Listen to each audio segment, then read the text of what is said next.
আসসালামু আলাইকুম। আজকের রেসিপি হচ্ছে মিল্ক বল।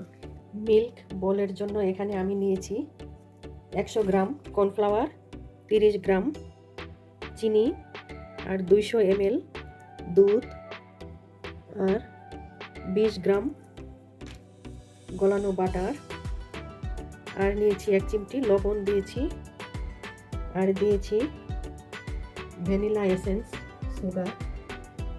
এই যে 200 ml দুধ দিয়ে এটাকে এখন ভালোভাবে একটু মিশিয়ে নিব।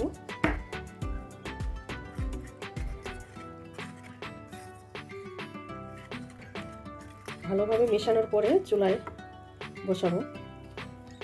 এই দিয়ে দিচ্ছি 20 গ্রাম গলানো বাটার। চুলার আঁচটা একদম লো হিটে থাকবে, অনবরত নাড়তে হবে, নয়তো কর্নফ্লাওয়ার নিচে দলা পেকে যাবে। একদম ঘন একটা, আমরা যেরকম ডো তৈরি করি সেরকম একটা ডো হবে, শক্ত।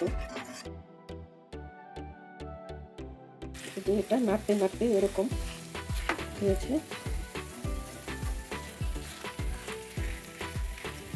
এই যে একটা ডোর মতো হলো। এটা ঠান্ডা হলে ছোট ছোট করে বলের শেপে সবগুলো তৈরি করে নেব। এই তো এখন চুলাটা বন্ধ করে দিলাম।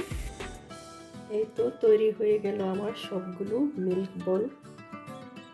এখন একটু সুন্দর দেখা যাওয়ার জন্য উপরে কোকো পাউডার দিয়ে দিব।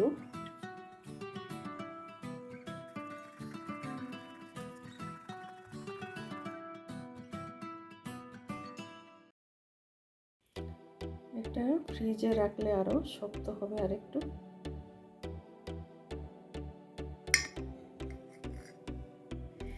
দেখলেন তো, খুব সহজেই তৈরি হয়ে গেল মিল্ক বল। যখনই খেতে মন চাইবে ঝটপট এভাবে বানিয়ে নেবেন।